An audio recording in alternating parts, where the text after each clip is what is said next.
lòng. Đôi tim hân hoan say đắm, hát câu tình yêu tuyệt vời.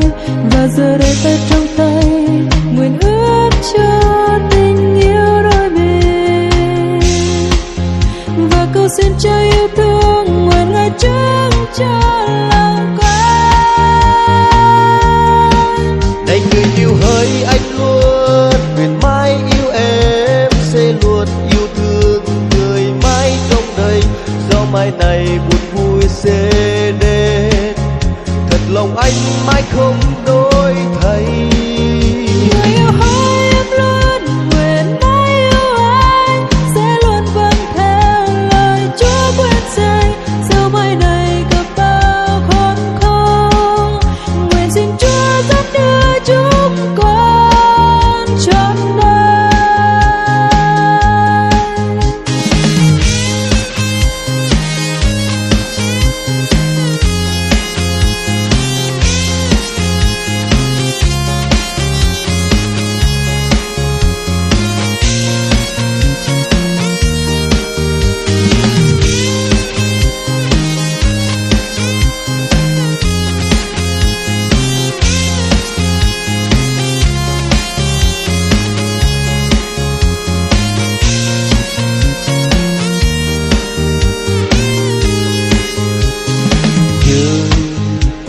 Xuân niềm hạnh phúc ấm áp dâng ngập lòng, đôi tim hân hoan say đắm, hát câu tình yêu tuyệt vời. Và giờ đây tay trong tay, nguyện ước cho tình yêu đôi mình.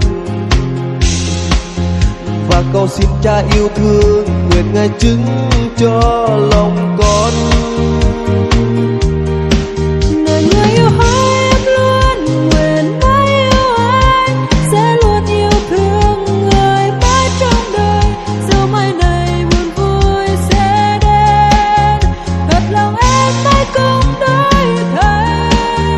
Người yêu hỡi anh luôn, nguyện mãi yêu em, sẽ luôn vâng theo lời Chúa khuyên dạy.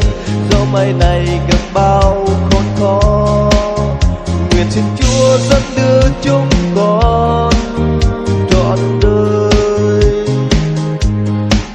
Này người yêu hỡi anh luôn, nguyện mãi yêu em, sẽ luôn yêu thương người mãi trong đời.